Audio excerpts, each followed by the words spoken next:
asalaamaaleykum télévision Futur Média di leen ziar benn waxtu jot na xibaaru digg bëccëg yi bokk na ci tey jile mooy ubbiteb école ci jàngalekat yi ak administration ci diwaanu Ndar Géej moom bëri na ay écoles yu ñu dem xooli waaye daanaka kenn manqué wul ñëpp ñëw nañu liggéey si tey ndongo yi bu alxames jotee ak jàmm la ñuy dellu ci classe yi ca Kaolack seetlu gi mooy ubbi tey jàng tey dina doon lu jafe ndax ay écoles yu bëree bëri ndox yi ñoo fa fees dell wala bokk ñax yi foofule ba tax waajuru ndongo yi di ñaan ñu poppal leen ndox mi nekk foofule teg ci dindi ñax ya fa nekk.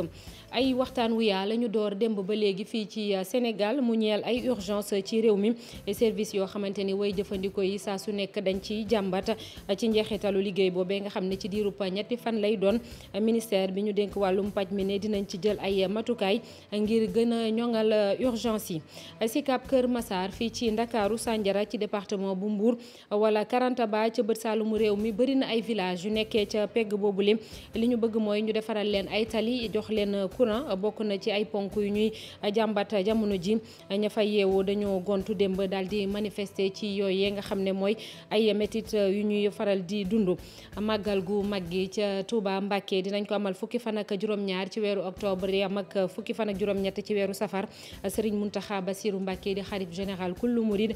di woo taalibe yi ñu wanewaat Pastef ci xew-xew bu mag boobule mu cay boole nag di jaajëfal sénégalais yi ginnaaw ba ñu inauguré juma Masalikul Jinaan aljuma ji weesu la woon mbokk yi loolee tënk la nes tuuti ñu yaatal ko.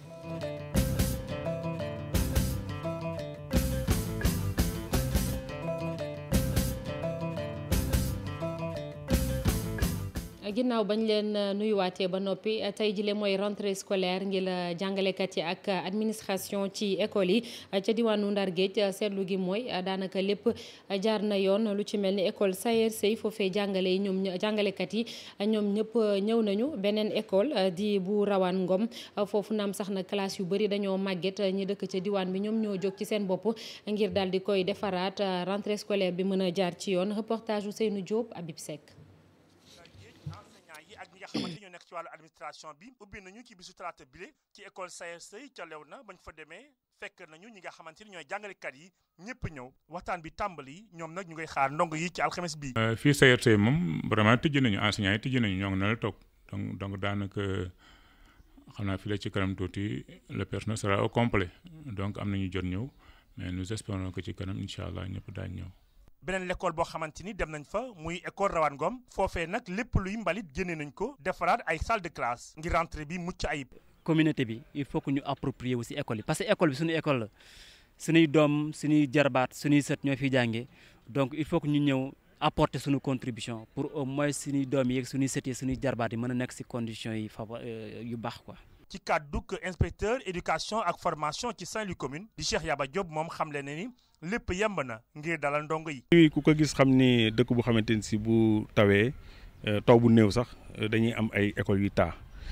gis nañu aussi que ni bu école yi taa il faut ñu ñëw pomper ko génn ndox mi sapeur pompier yi boobu ba tey ñu ngi si. ci ndogal yi nga xamante nag jëloon nañ ko ci comité régional de développement ak comité départemental de développement yi doon amal ci diwaan bi mën nañu jàpp ni lépp mën na jaaragum ci yoon bu fekkee ni sax yenn l'école yi ndox ma bari woon na fa sapeur pompier yi ñëw nañ daal di def seen i liggéey ngir ndongo yi ñu mën leen dalal. le 3 bu jotee yeneen élèves yi dañ mën a ñëw dugg si classe yi jàng nu mu waree donc ubbi tey jàng tey concept boo xamante ni si dañ ko yàgg wax mais il faut nga préparer ko situer responsabilité tey ji Ndar mën naa jàpp ni école yëpp balaa le 3 dinañ mën a jekk si recevoir xale yi si anam yu gën. at bile nag ci diwaan Ndar Géej ci ñeent fukk ak juróom-benn ci école élémentaire yi ak lu toll ci fukk ak juróom-ñaar ci CM wala lycée mën nañ fa amal lii di ubbi tey jàng tey ndox ma fa nekkoon dindi nañ ko fa li ci des kay mooy xaar élèves yi ci alxames bi ñu jëm. ubbi tey jàng tey boobule ca diwaanu Kaolack boo moyul du mën a nekk li ko waral mooy école yu bëri bu dul ndox mi fa fees dell ay ñax tamit ñoom ñoo fa nekk ndax nawet gi te teg ci sax ndongo yi duñu mën a egsi ba ci seen i classe ba tax na seen i waajur yi fa ñëwoon nag di ñaax kilifa yi fa nekk ñu jéem a ngacc ndox mi nekk foofule waaye it dindi ñax mu bon bi nekk foofu ñu yëkkati kàddu yooyu lee ci kanamu benn député bu fa demoon reportage ca école Gawane foofee ca diwaanu Kaolack Ibrahima Diame Fally Gueye cours école bi lee mel ni géej mu mel ni kon école yu bëri ci biir commune bu Kaolack amaguñu environnement bu mën a tax ñuy naan ubbi tey jàng tey école élémentaire bu Gawane bi lee ndoxu taw yaa ngi fees dell kenn mënul jot salle de classe yi parents d'élèves yi nag di koy joytu mu mel ni mbir mi da leen dépassé. mais lii moom vraiment dalul xel dara ci xale yi waxuma sax li fay nekk comme moustique mais les reptiles peuvent habiter dans cette école. te suñu doom yi ñoom ñooy nekk dans des difficultés ils n'ont pas 13 ans de 6 à 13 ans mënuñoo affronter lii. même ci mbedd yi nga xamante ni ñoo wërale l'école bi la ndox maa ngi fi fees del honorable député Awa Gueye mi andi ay motopompe sax mbir mi de ko yem. waaw école bi moom ni ma ko gisee xaw na métti trop ndax ñu ngi gis mu fees dell ak ndox fees dell ak ñax te président de la république dafa andi programme bu am solo muy ubbi tey jàng tey te ñu xam ne pour que élèves yi mën a ubbi tey jàng tey. il faut ndox bi nekk ci école yi ñu dindi ko il faut ñu béy ñax mi mais surtout il faut ñu désinfecter ko comme ça yooyeeg yeneen affaires yi ci nekk yëpp mën a dañ. parents d'élèves yi nag ne lii li ñu bëgg moo di ñu andi saafara bu nga xamante ne dina fi jëlee mbir mi ndax ne nañ mënuñu chaque année ñuy dund benn situation bi. nañ manque ndox mi suñ paree nañ ko dër ba nga xam ndox mu ñëw te dafay daw dootu fi toog mais tant que ñu ko bàyyi dans cette situation chaque année la ñu dund. rentrée scolaire bi de nag pour ñu mën a def li ñuy duppee ubbi tey jàng tey faw ñu góorgóorlu bu baax a baax ci désherbage beeg. ñu dem fële ca région bu Tambacounda ca diwaan bañ naan Bembu foofee askan wi nag ñoom ay jafe-jafe la ñu am jamono ji ngir jotee ci centre d'état civil maanaam bu seeni doom juddoo ñu mën a indi këyit te ku ne xam na ni école buy ubbi dañ koy soxla ngir bind seen doom yooyu le jamono ji kon jafe-jafe bu tar la leen jural reportage ca Tambacounda Moussa Oumar Gueye. bâtiment bii ngeen di seen mu màggat bay xobidaas waa commission régionale protection civile bu diwaanu Kédougou dañu ni nag nañ ko tëj loolu nag ci atum 2018 ba nekk ni si waaye nag ay weeru yàllaa ngi nii ñi nga xam ne ñoom ñooy askan wi yeewu ci commune bu Bembu daanaka amatuñu pexe ba jot benn document buy soxeekoo ci service état civil bi. ñaan pour sunu maire bi pour ñu def lépp tabax sunu mairie bi parce que nawet bi pratiquement def nañu ñaari weer benn xale amul fii kayitu juddu ou bien beneen kayiti parce que ñoom ñemewuñu dugg ci bâtiment bi parce que bâtiment bi dafa baaxul nguur gi aussi nañu fexe nañu am sunu sous-préfet à Bembu parce que sous-préfet bi mu ngi dëkk Saraya ba léegi. kii di sous-préfet bi ci wàllu boppam nee na nguur gi danañu def seen kéemtalaayal kàttan waaye itam ba tey fi nga xam ne moom mooy ci dëkk bi di Bembu war nañu wut ay pexe nu mu gënee gaaw daal di wut benn bâtiment daal di koy def service état civil ndax askan wi mën a jot ci li nga xam ne ñu ngi koy itteewoo. dans la logique administrative le maire dafa war a génn carrément fii parce que aussi ce bâtiment là boole nañ ko ci liste yi bâtiment yi nga xam ne se menacent en ruine dans l'arrondissement de Bembu ça c'est envoyé au niveau du ministère. donc li des mooy que maire bi jël ay dispositions pour que mu bañ a am dysfonctionnement par rapport ak usagers yi nga xam ne dañu soxla ay këyit fii. li nga xam ne naqari la leen tax na ñu daal di barrer route nationale bi jëm Saraya ñi nga xam ne ñoo waroon dem la ak dikk ci yoon boobu nga xam ne moo faree diggante Kédougou jëm fi nga xam ne moom mooy ci Moussala nekk ci yoonu Mali askan wi daanaka xañ nañ leen ñu dox seeni soxla ci naqar yooyu nag la ñu wane ni bëgg nañu daal ñu indil leen ay saafara. niñ ko waxee woon sànq gannaaw suba di alxames la ndongo yi di delluwaat ci salle de classe yi ci bésu vacances yu mujj yi nag bëri na ci ñoo xamante ni daanaka dañuy xoolaat programme bi moo xam dañoo war a jàll ci beneen classe am déet ñii di waajur yi ñoom li ñu am ni yaakaar mooy ni année scolaire ren bile dinañ ko def te du am benn jafe-jafe lu ci mel ni ay grève ak lu ni mel reportage Mouhamed Samb Thierno Laurent Mendy. ñoom ndongo yële nag jamono ji pare nañu rek ngir dellu ci salle de classe yi namm gi ñu namm seen école nag boo leen xoolee rek di ko gis ci seen xar kanam. yaakamti naa gis sama xarit yi ak suñu maîtresse ak directrice. dama bëgg gaaw gis samay xarit ak suñu maîtresse ak directrice ak ñoom Moussa Sarr ak le président de l'école tous les maîtres. bu dee ni nag ñoom waajuri ndongo yi dinañ fexe rek ba gunge xale yi. li aju ci wàllu inscription bi ak i tamit jumtukaay yi ñuy jànge yooyu yëpp dinañ ko bàyyi xel donte ni sax jamono ji mel na ni ki yëfi narta yomb. waaw dépense yi bëri na mais xew-xew fii am moom xam nga du dellu ginnaaw xew-xew yi moom toujours rek mi ngi fi waaw li ma jàpp daal mooy lu mu la fekk leen nga def ca la nga mën. on gère quoi événement yi jàll bëri na tabaski bi tam xarit beeg yooyu mais doom moom loo def ci moom rek xeeb ko waaw dinañ jéem a def lépp pour woyofal parents d'élèves yi ñu mën a inscrire ci jàmm incha allah. Astou ak Abdou Khader nekk ñaari ndongo yoo xamante ni si ñoom ñi ngi waajal seen bopp bu baax rawatina ci fan yi nga xamante ni si léegi école bi tijji. danañ jàng ak di lire di def ay exercices di dem cours du soir. doon naa def samay lecture di travail chaque jour ma dem jàngi école comme su ma wàccee dem réviser samay leçons. fexe rek ba année scolaire bi mucc ayib loolee moo di mbébétul ñii di waajuri ndongo yi ñoom nag ñu ngi ñaan nguur gi mu respecté ay dogalam. enseignants yi li ñu war a def mooy waxtaan rek ñu waxtaan ñii am la ñu bàyyi ñii am la ñu bàyyi mais su diggee loo mënul amul ku diggeewul loo mënul enseignants yi duñu topp dara. fii li fi am mooy ci nguur yi mooy da ngay diggee ba wàcc rek soo diggee ba wàcc sa morom ñëw fekkaat fii bor yi te li nga diggee ba signé ko même yow soo ko deful keneen bu faloo moom da koy def dañ ko koy topp. ubbi teg école bi nag jamono ji ñoom ndongo yi ñu ngi koy waajal bu baax a baax ba tax na sax fan yi nga xamante ni si léegi école bi tijji ñoom ñu ngi waajal seen bopp bu dee ni nag ñoom waajuru ndongo yi li leen gën a yitteel rek moo di fexe ba année scolaire bi mun a am ci jàmm ak salaam. jërëjëf Mohamed Samb nit dina am métit dem ca hôpital rawatina urgence yi waaye niñ koy dalalee wala liñ koy tontoo dara du ko neex loolee mooy sabab gi ba ministère bi ñu dénk wàllum paj mi daal di organiser ñetti fan yoo xam ne dañuy waxtaan ci urgence ni muy doxee fii ci Sénégal démb lañ ko door mu nar a wéy ba ëllëg bés bu ñu paree nag ci liggéey boobule yëpp ministère de la santé nee na dina jël ay matukaay ngir fexe ba ku amee jàngoro am lu lay metti boo ñëwee ci urgence dinañ la dalal ba sa xol sedd ci moom Abdoulaye Diouf Sarr ñu déglu ko ci micro Mamadou Fall. bu ñuy ngañ système de santé bi boo ko seetloo lu si ëpp problème urgence mooy tax bon nag ñu war si daje pour waxtaane ko bu ñuy xayma satisfaction bi si point boobu li ñuy wax yaakaar naa ne waxtaan wax dëgg si la mooy que ne Sénégalais yi globalement kontaan nañu si seen service urgence ñàkk kontaan boobu nag li ko waral bëri na nag moo tax ñu daje tey ñun ñëpp pour ensemble kenn du des ñu taxawal loo xamante ne mooy tax ëllëg Sénégal yi ne gàcc ngaalaama kat seen liggéey bi am na solo parce que am nañ avancé yu am solo ñu des ci wàllu urgence. bu ñu paree nag danañu am benn feuille de route mooy li ñu tënk fii naka lañ koy doxalee pour que mu nekk feuille de route boobu dana am ay activité mooy lan la ñu war a def dana am délai kañ lañ koy def dana am responsable kan moo koy saytu mais dana am aussi budget nan lay jar loolu yëpp nag la ñuy taxawal pour que donc ñu mën ko donc suivre réaliser ko incha allah danañu fexe ñun en tant que ministre en charge du secteur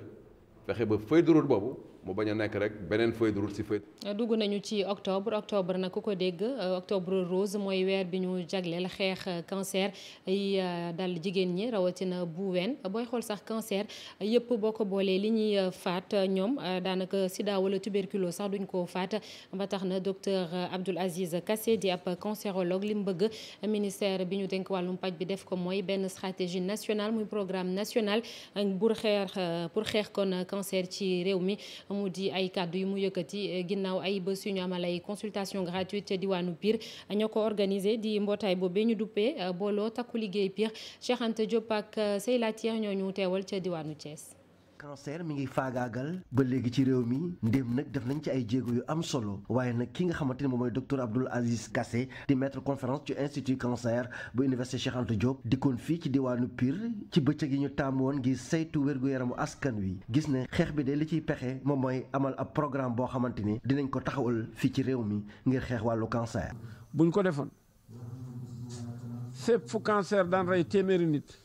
juróom benn fukk ya duñu dee ndax cancer. lii ma leen wax buñ ko defoon. yàlla mën nañu dimbale ba fu téeméeri cancer waroon a am ñeent fukk ñoo fay am xam nga loolu dafay laaj ñu def lii nga xam ne moom la ñu tuddee programme national de lutte contre le cancer. Sénégal am ay doom yoo xam ni xam nañ am na luñ ci xam waaye duñ leen déglu tuuti rek. moom sax ci jëmi boppam am na ay xalaat yoo xamante ne génne nañ ko ngir nag bu ñu ko taxawalee askan wi mën a faju te duñu sonn. nit ku nekk rek nay fay assurance su boppam 1000 francs employeur bu nekk cotisel 10 000 liggéeykatam góor gi di nga weesu 1000 milliards. boo ko dugalee ministère de la santé pexe soxla si bari nañ de waaye wooyal assureur yëpp ne leen toog leen bëggatuma kenn fii ci Sénégal di fi faju tey fay waaye kon xam nga pàcc daal di teggeeku. professeur Serigne Abdoul Ba mi nga xamante ne moom mooy coordonnateur yu jëm ci wàllu bëccëg yi ñu taamu ngir xool wér-gu-yaramu askan wi fii ci diwaanu Pire gis ne ci ñaari fan yi nga xamante ne xool nañ ci wér-gu-yaramu askan wi lu toll ci 1,500 nit de xool nañ seen wér-gu-yaram jox leen garab. léegi li soxal askan wi Sicap Kër Massar ca boori Sangalkam la foofule askan wi jamono ji nag dañoo mer bay futu rawatina mer bi ñu ngi ko jëmle ci ñi jiite Sicap li ko waral seenub cité bañ ko tabaxee ba léegi daanaka amul courant teg ci amul benn tali boo xam ne mooy dem foofule ñu def ab conférence de presse ngir wax seen jàmbat yooyu le ci teewaayu Ousseynou Thiam ak Ahmadou Bamba Samb. ci diggante lii di croisement ñàgg ak yoon wi jëm njaxiraat lii di cité Sicap Kër Massar nag daanaka amul courant rawatina nag yoon woo xam ne yu askan wa mën nañ faa jaar ci seen janoog taskatu xibaar askan wa fa yeewoo nag di ñaawlu ñàkku respect engagement nee nañ Sicap kër gi nga xam ne bii moom moo leen jaay yooyu parcelle viabilisée. Sicap Kër Massar bu Sangalkam la ñu dëkk suñu mbëbët yëpp mooy affaire courant ndaxte dañuy wax ci nasaraan la pauvreté énergétique est la mère de toutes les pauvretés maanaam boo amulee courant mënuloo am leneen ak leneen mënuloo wér mënuloo gis même bu dee jaan mu ngi ci sa tànk di nga ko dëggaat mu màtt la loolu la ñuy joytu dem nañu si ñi nga xamante ni ñoo ŋànk cité bii recevoir nañu def nañu mooy Sicap SA bu ñu leen fi indi benn fan amu leen courant ndax loolu di ngeen ko nangu di ngeen ko nangu di ngeen ko nangu mënuñu ko nangu. mu doon ay jafe-jafe yu leen métti yool woowu askan bi ñaan ñii di responsable yi jiite Sicap ñu jublu ci mbir mu ni mel indil leen courant waaye tamit defaral leen seen yoon yooyu. ñu ngi koy joytu ci ñi ŋànk Sicap SA. bu passé Sicap ñi ngànk Sicap SA ñu ngi koy joytu ci borom réew mi son excellence Macky Sall pour mu gestuñu ñu ngi koy joytu tamit si suñu naataango Marème Faye Sall parce que moom itam jigéen la comme ñun xam na suñu mbëbët xam na suñu coono suñu doom yi mënuñu jàng bu baax mënuñu am résultat scolaire yu baax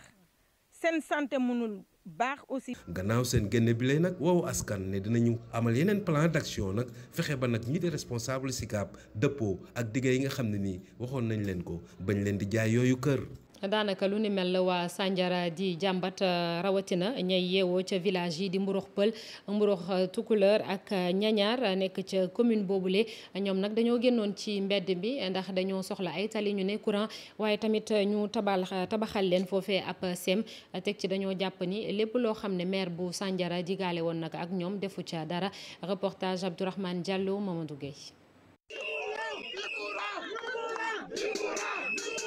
ñi dëkkee Mborox Pël Mborox Tukulër ak Ñaañaar daal di wàcc ci tali yi village yi nga xam ni ci commune Sandiara la bokk dara amu fa. ñun sonn nañu toqi nañu amuñu courant te courant rek moo ñu tax a jóg amuñu machine wal amuñu machine soq ndax ñàkk courant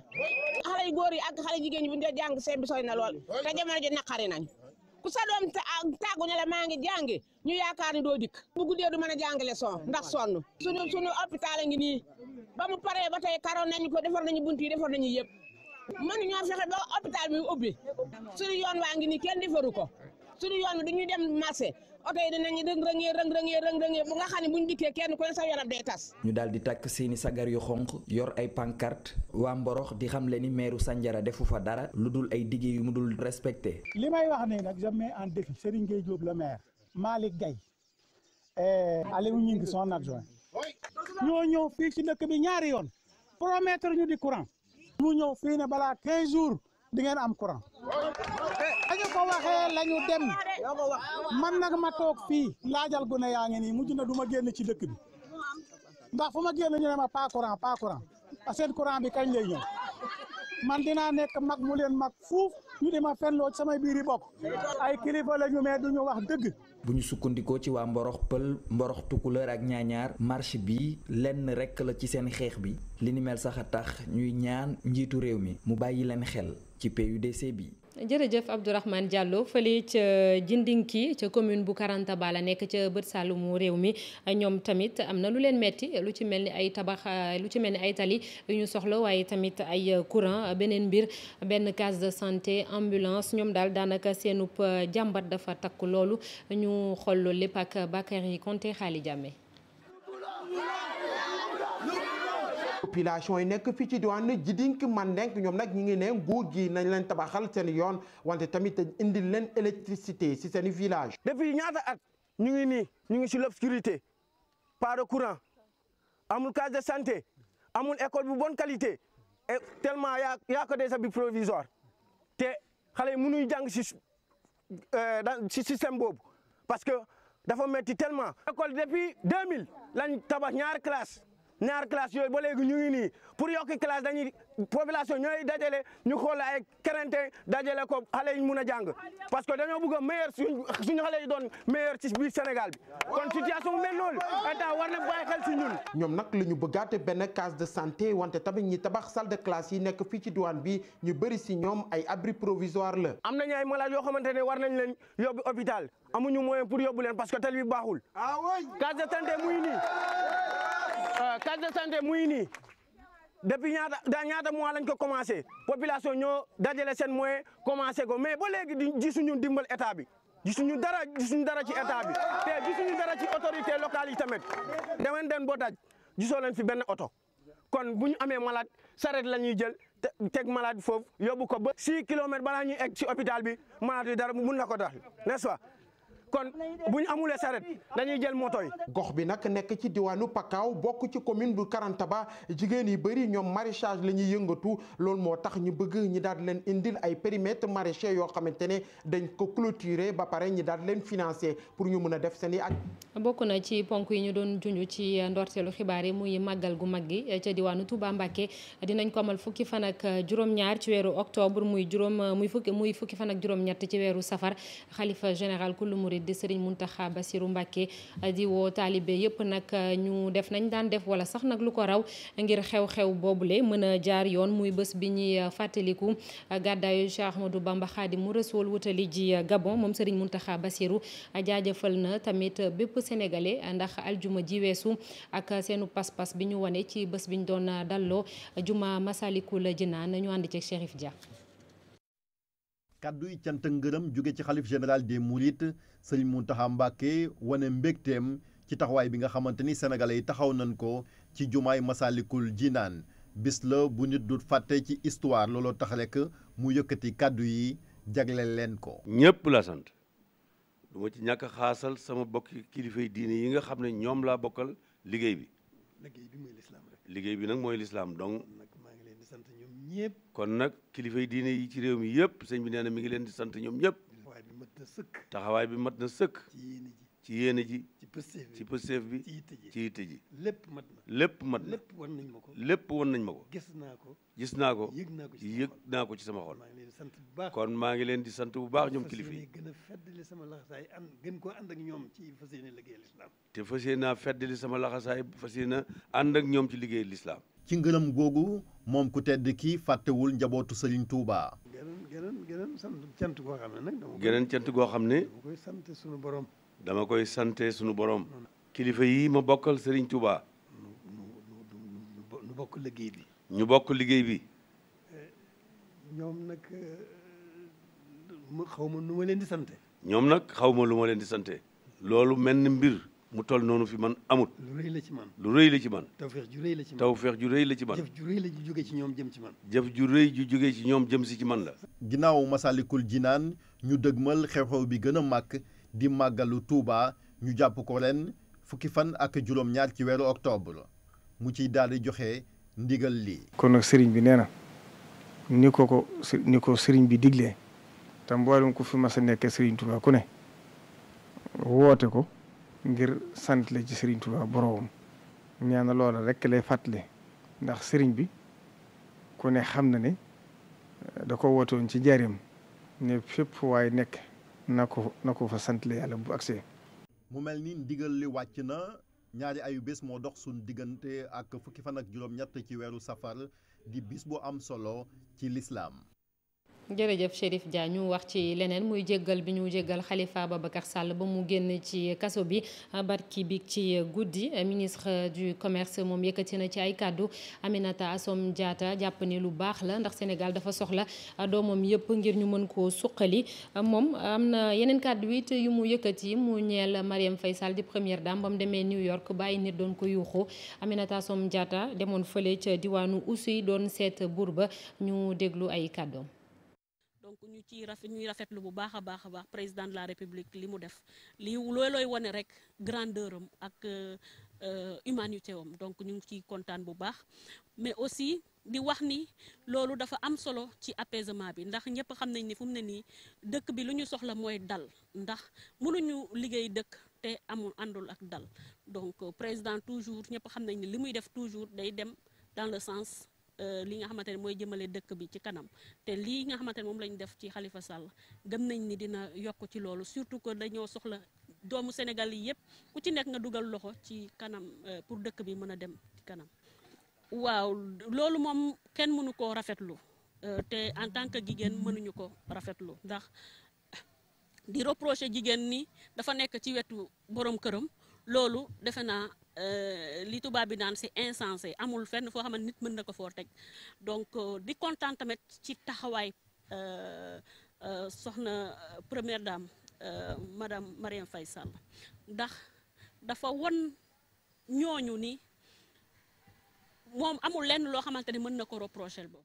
fii ci Ndakaaru daanaka ñu ngi fi xaar lu toll ci juróomi téeméer ci ay notaire fas yéene bàyyeekoo ci ay réew yu bëri di bokk ci fanweer ak benneelu congrès bi ñu jagleel notaire yi nekk fii ci Afrique Sénégal bi mooy ñeenteel bi yoon muy organiser événement bu ni mel kiy jiite chambre des notaires du Sénégal jàpp na ni nag réew mi daf ci am place bu yaa ci mbootaay boobule bokk na ci ponk yi ñu nar a waxtaanee wàllum foncier waaye it fexe ba bu amee ab dossier ñu def seen kàttan ba du egg ci wàllum yoon ak wàllum numérique muy xarala yu bees yi maître Aïssatou Sow Badiane moom moo ko jiite ñu déglu ko ci micro Habib Faye ak Modou Diop.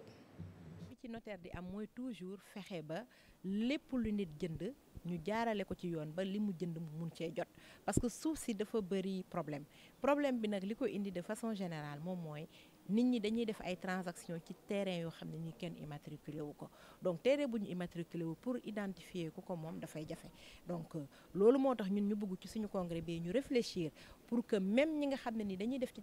transaction ci terrain yi nga xam ne kenn immatriculé wu ko ñu fexe ba ñun ñu mun leen a gunge accompagner leen ba li ñuy jënd ñu mun ci jot. il faut toujours ñuy essayer di améliorer di def ay lois mais lois yi niñ koy adopté ba di ko appliquer mën naa yeex looloo tax toujours ñun dañuy jël suñu responsabilité taxaw ne en attendant lii di mën a sotti niñ ko bëggee voilà solution bi nga xam ne nii moom la ñuy proposer pour que dans l'immédiat problème yi nga xam ne moom la ñuy gis bu jeexul tamit mën a wàññeeku. ñu ngi xaar 500 notaires ci Sénégal fii ak 400 yu jógee ci bitim réew donc ñoom ñooy ñëw ñu toog ñun waxtaanandoo pour mën a trouver ay solution ci problème yi ñu évoqué. léegi dañuy dalal El Hadj Assane Gueye ci li yéenekaay yi xëyee tey.